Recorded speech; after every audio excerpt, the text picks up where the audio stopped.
A paz do Senhor a todos. Estamos dando início a mais um programa História e Geografia Bíblica. Como o nome mesmo diz, falamos de histórias bíblicas, com essa moldura da geografia bíblica e dos conteúdos espirituais das histórias bíblicas. O programa de hoje ele é muito interessante. Nós vamos falar um pouco das vias ou das estradas romanas, ainda focando no nascimento de Jesus, mas mostrar como o Império Romano ele era um império muito bem organizado nesse período do nascimento de Jesus. Estima-se que o número de vias, de estradas que haviam no Império Romano no período dava para dar de 5 a 10 voltas no mundo, considerando as estradas primárias, secundárias, e nós vamos ver aqui que não eram qualquer estradas, eram estradas muito bem organizadas. Pois bem, estou aqui com o pastor Eduardo Rossetti. A paz do Senhor, pastor Eduardo. A paz do Senhor, pastor Ian. A paz do Senhor, Vinícius. A paz do Senhor a todos que nos acompanham. Professor Vinícius, a paz do Senhor, Vinícius. Bem, a paz do Senhor, pastores Eduardo Rossetti, Ian, todos os que nos assistem. Os dois agora são cadeiras cativas aqui no História e Geografia Bíblica. Torno a falar que o pastor Eduardo, ele é médico e também escritor, né? Tem um livro dele bem interessante sobre os evangelhos e por isso estamos falando de evangelho, uma pessoa com credibilidade. E o pastor Eduardo daqui a pouco vai falar sobre essa questão do nascimento virginal de Jesus. Ele tem autoridade para falar isso, né? Como médico e também como pastor. Bom, agora nós vamos dar um início, fazer uma introdução sobre as vias ou estradas romanas. Nós vamos colocar uma tela aqui. Eu posicionei aqui 3 estradas importantes da época, mas isso aqui é uma amostra muito pequena do que era. Nós tínhamos a Via Ápia, que é essa aqui dentro da Roma em si, até essa ponta da bota ali. A Via Ápia tinha em torno de 800 quilômetros e ela levou o nome de um general romano, o Ápio, né? E ela foi construída uns 150 anos antes do nascimento de Jesus, antes de Cristo, e era uma via muito importante. Depois tinha a Via Ignácia, né? Que ela cortava a Macedônia. Ela ia ali pelo mar, né? Quem quisesse vir de Roma atravessava o mar, entrava ali na Macedônia, vinha até Bizâncio, né? Que hoje é Istambul, foi Constantinopla. Ali tem o Estreito de Bósforo, onde se passa da Europa para a Ásia. Então, a importância dessa Via Ignácia, que tinha em torno de 1.200 quilômetros, a Via Ignácia, né? E aqui nós temos a Via Maris. Via Maris seria a beira-mar, né? A estrada, Exato. A estrada do mar, né? Era chamada Estrada do Mar. Via Maris é em romano, né? Em italiano. Então, a Estrada do Mar. Por que a Estrada do Mar? Porque ela vinha aqui do Egito e ia até a Mesopotâmia, mas ela cortava aqui dentro de Israel, ela passava ali por Gaza, Jaffa, ela pegava uma parte do mar, por isso que colocaram o nome dela de Via Maris.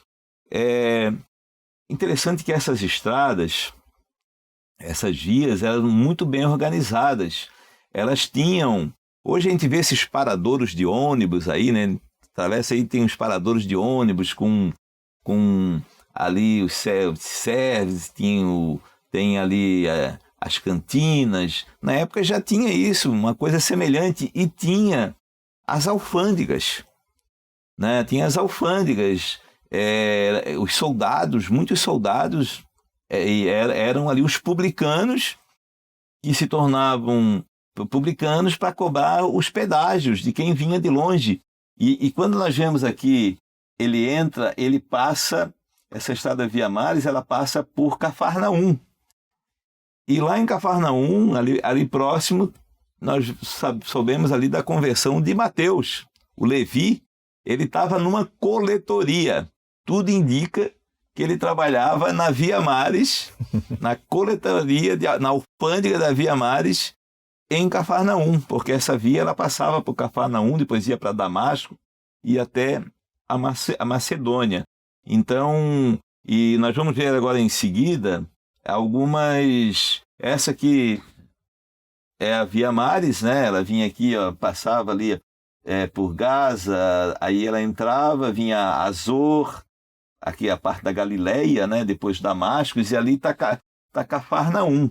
Então, provavelmente, o Levi, Mateus, ele trabalhava nessa alfândega da Via Maris. Tudo indica isso porque tinha a alfândega em Cafarnaum e a Via Maris passava por ali. Agora, olhem só, quando fala das ruas ou das estradas romanas, não era qualquer estrada. Olha só o formato delas. Elas tinham 1 metro de profundidade. A primeira parte, em torno de 60 centímetros, eles faziam um bloco de pedras maiores. Em cima desse bloco de pedras, eles faziam um fundamento tipo com pedrinhas menores e um cimento que eles tinham, que era tipo um brita, né? e concreto mais grosso. Depois eles faziam areia e concreto, e depois vinha a pavimentação com as pedras sendo... Nós temos hoje estradas de paralelepípedo, né? Eles ali faziam as pedras. Ela era um pouco curva, porque ela era trabalhada para fazer a drenagem aqui dos lados, e ela tinha em torno de 6 metros de largura, a maioria delas.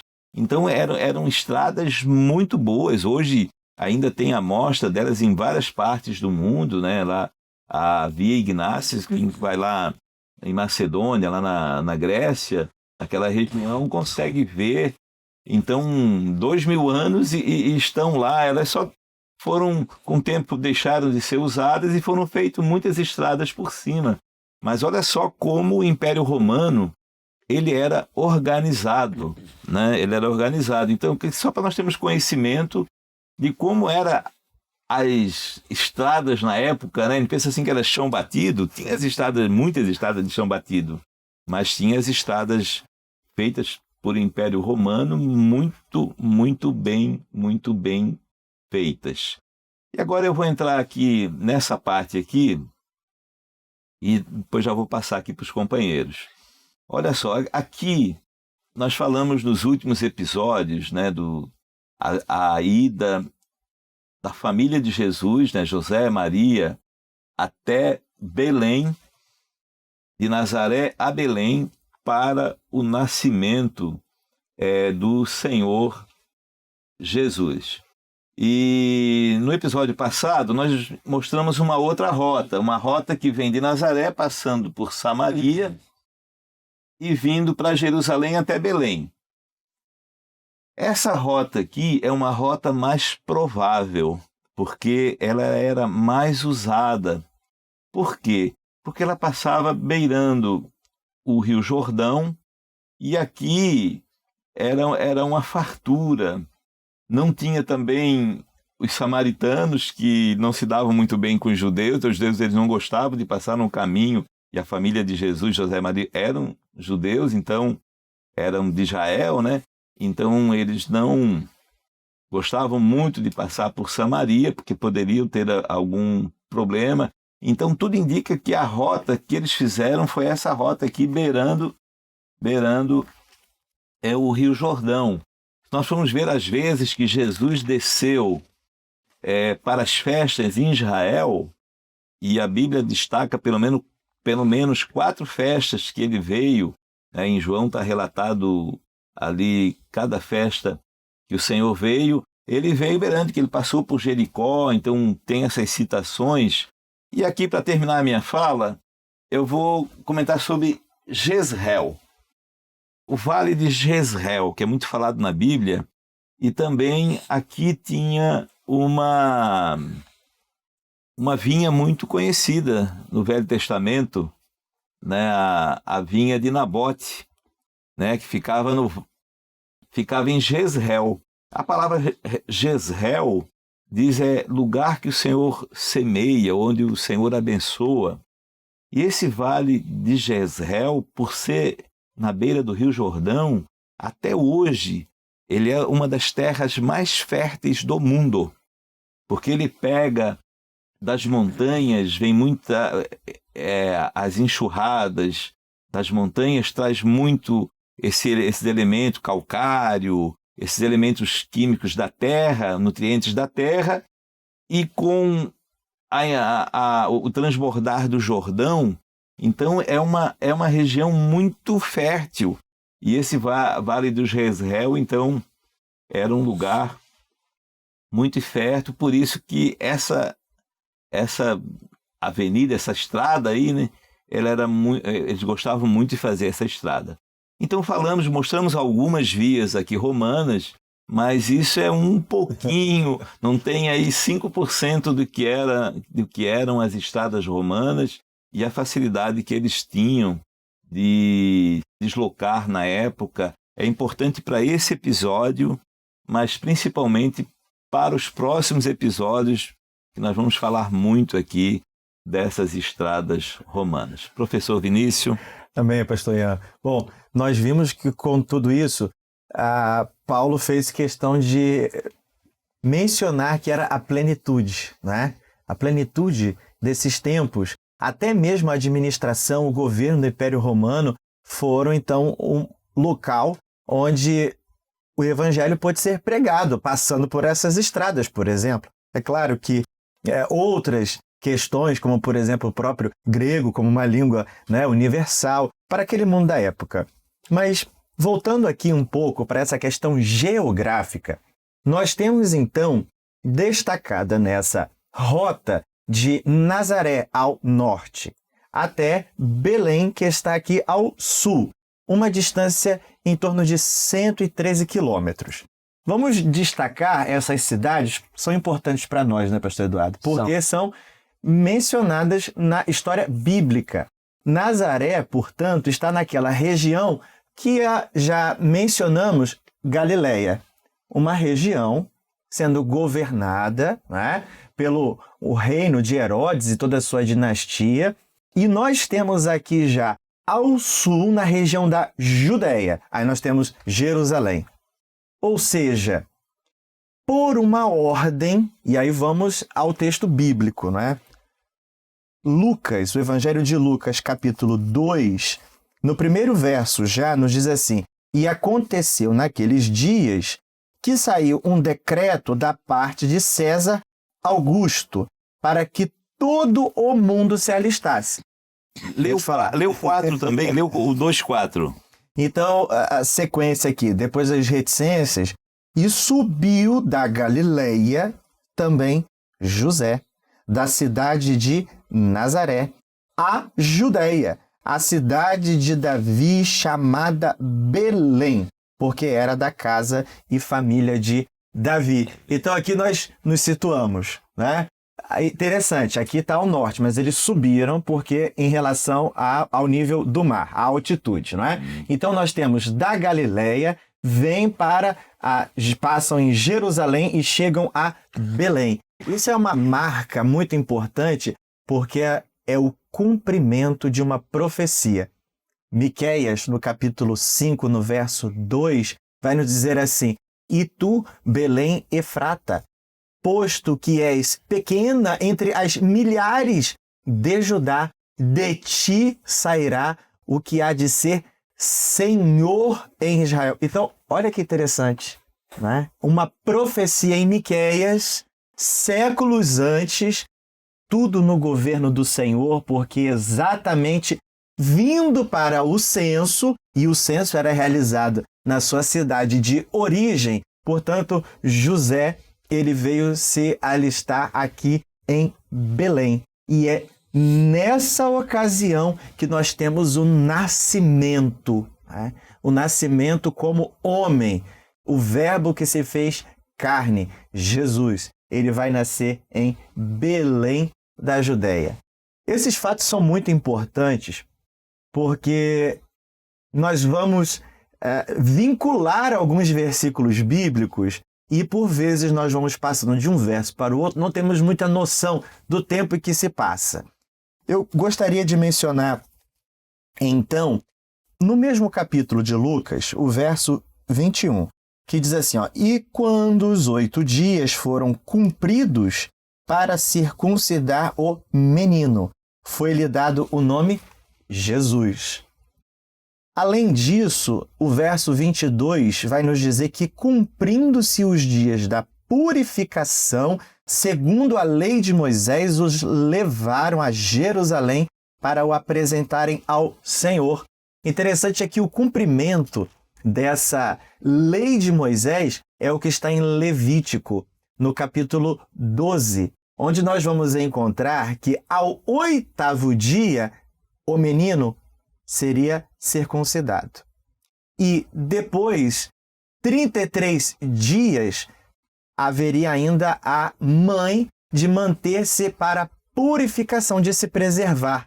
Ou seja, nós temos Jesus, o verbo se faz carne. Em segundo lugar, a circuncisão. E em terceiro lugar, a sua apresentação para o Senhor em Jerusalém. Então, depois desses dias aqui em Belém, tornam a Jerusalém. E nós vemos nisso como que o Senhor Jesus, como perfeito, ele cumpriu todas as coisas. E nasceu debaixo da lei, mas ele foi cumpridor de tudo isso, podendo consumar, então, essa nossa redenção, não pela lei agora, mas pela graça. Pastor Eduardo, o pastor como médico, nos tira uma dúvida aqui. Por que a circuncisão era no 8º dia?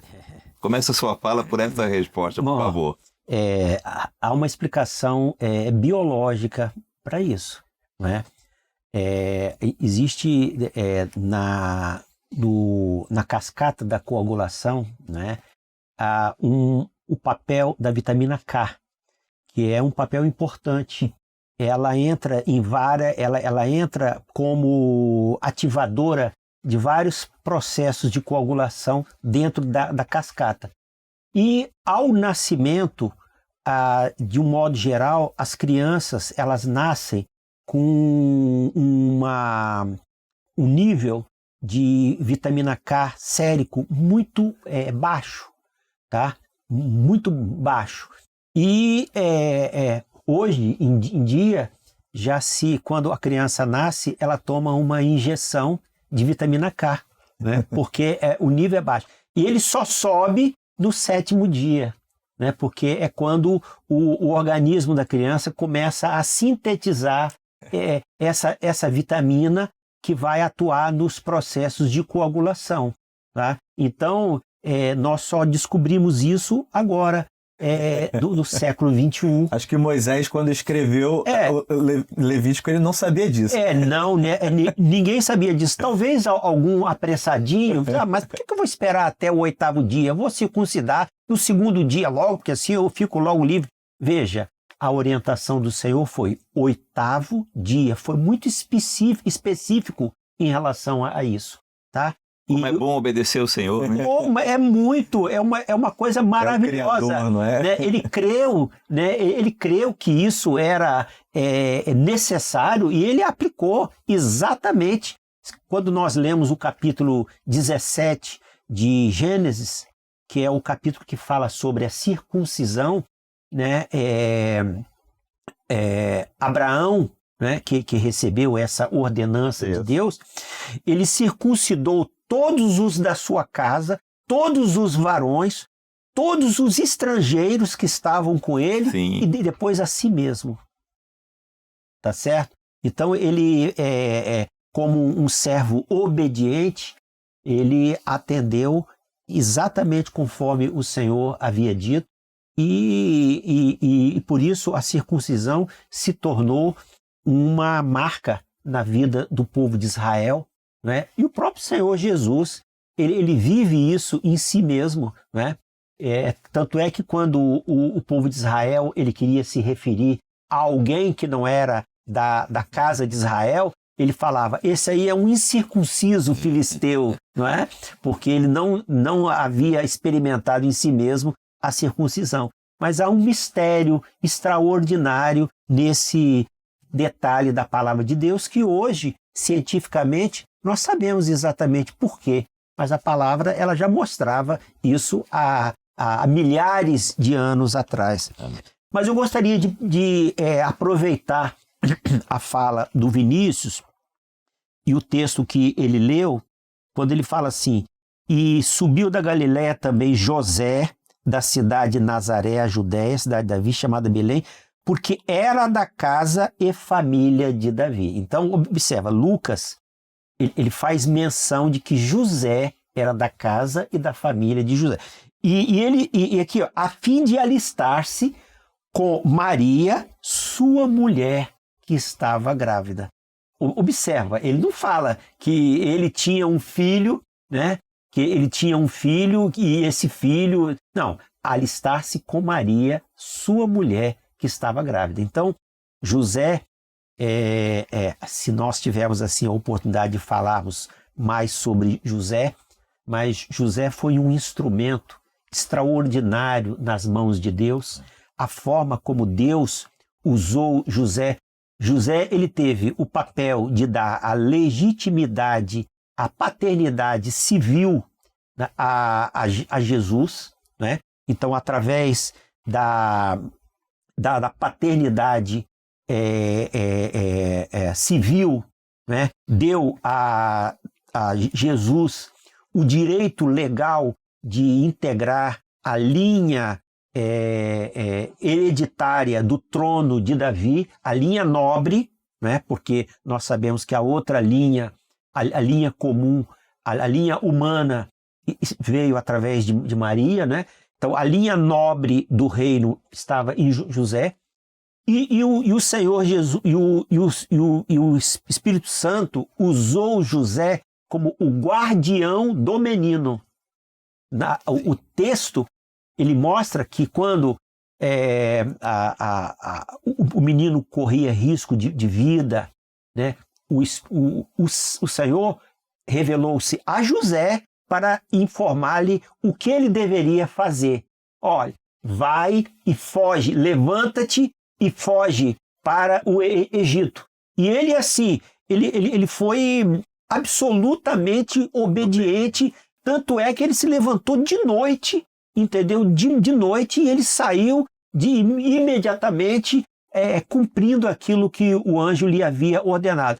E lá no Egito, o anjo diz assim, volta, né? Esses detalhes depois nós vamos dizer por que ele volta, e ele não volta para Belém, ele volta para Nazaré. Nós vamos saber por que isso aí. A história bíblica e a geografia nos mostra isso.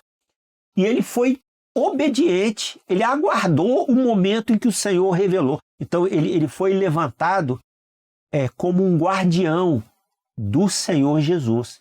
E em Mateus, quando fala, ele diz assim, e ele levantou e tomou o menino e sua mãe. Então esse detalhe da palavra é sumamente importante. E muito bonito. O menino e a sua mãe. Era interessante, era natural que ele deveria falar, não. E ele tomou o seu filho, ele tomou a sua mulher e o seu filho, que seria a ordem natural, né? Não, ele tomou o menino e a sua mãe. Aí entra aqui um outro detalhe. O menino toma a frente da mãe em importância na narrativa, né? Primeiro vem o menino e depois a sua mãe, mostrando a ordem de importância das pessoas dentro da narrativa bíblica. Mas tem esse detalhe, tá certo? Que eu gostaria de pegar esse gancho aqui e fazer uma observação. Acho interessante também, o pastor Eduardo Rossetti fala sobre isso, comenta sobre isso, no sentido do nascimento virginal. Eu vou dizer só a profecia, pastor Pode Eduardo, falar, pode porque falar. ela está em Isaías capítulo 7, no verso 14. Que diz assim, portanto, o mesmo Senhor vos dará um sinal. Então, aqui é uma marca, é um sinal de Deus. Eis que uma virgem conceberá e dará à luz um filho, e será o seu nome Emanuel. Certo. Hoje, sabemos que o nascimento de Cristo foi o nascimento que nós chamamos de nascimento virginal. Né? Por que virginal? Porque Mateus ele é muito enfático ao descrever o nascimento de Jesus, e aqui eu gostaria de sublinhar um aspecto que Mateus ele foi aqui professoral, né? Ele foi didático. Ora, o nascimento de Jesus Cristo foi assim, 2 pontos. E ele começa a explicar, como se ele estivesse diante de uma sala de aula, explicando para os seus alunos aquele acontecimento. E ele começa dizendo o seguinte: antes de se ajuntarem, achou-se ter concebido do Espírito Santo. Nós sabemos que Deus interveio em vários casais do Antigo Testamento, casais que eram estéreis, né? E a intervenção de Deus ela veio no sentido de dar uma criança, né, através daquele casal. Foi assim com Abraão e Sara, foi assim com Isaac e Rebeca, foi assim com Eucana e Ana. Então Deus interveio no casal para que eles gerassem uma criança, né? E eu gosto sempre de lembrar de Isaac, porque a Rebeca ela era estéril, e Isaac orou, a Bíblia fala, e ele orou incessantemente por Rebeca e ela concebeu. Mas nós não atentamos para o tempo, o intervalo de tempo em que ele orou, que foi de 20 anos, não é? Então hoje muitas pessoas oram ao Senhor, oram e querem depois de uma semana que o Senhor responda a sua oração. O Senhor está demorando demais, já passou uma semana e o Senhor não respondeu ainda. Mas quando nós vamos à palavra e vemos a vida dos heróis da fé, nós vemos como eles viveram nos braços de Deus, né? E como eles confiaram no Senhor, apesar do tempo estar muito além da sua capacidade de entender e de vislumbrar, não é? Mas aqui, o nascimento virginal de Cristo foi diferente de todos esses casais que eu mencionei do Velho Testamento, porque o Senhor, ele gerou filhos, ele gerou a concepção de Maria foi a concepção da criança. Então, o Senhor gerou a criança no ventre de Maria.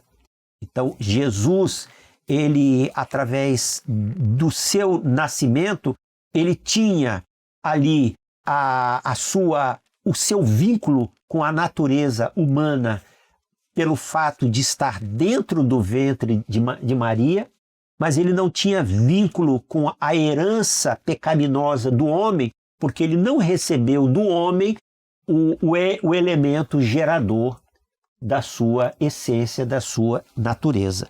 Então ele era filho da mulher, mas ele não estava poluído com a herança pecaminosa de Adão, né, através de José. E aí entra aqui um aspecto, vamos dizer assim, doutrinário, né? Por que nós precisamos entender o nascimento virginal de Cristo? Primeiro, porque o Senhor ele queria mostrar uma coisa: a salvação ela vem de Deus. Então, a salvação ela não vem do homem. Não foi o homem que gerou a salvação. Ela veio exclusivamente de Deus. E ela vem exclusivamente de Deus. Não tem a participação humana, né? E o segundo, a concepção virginal de Cristo foi o meio que Deus encontrou para unir na pessoa de Jesus a natureza divina e a natureza humana. Então, o divino e o humano estavam unidos numa só pessoa, Jesus Cristo. Assim, sendo filho da mulher, mas não sendo filho do homem, ele tornou-se um representante da humanidade diante de Deus, o Pai.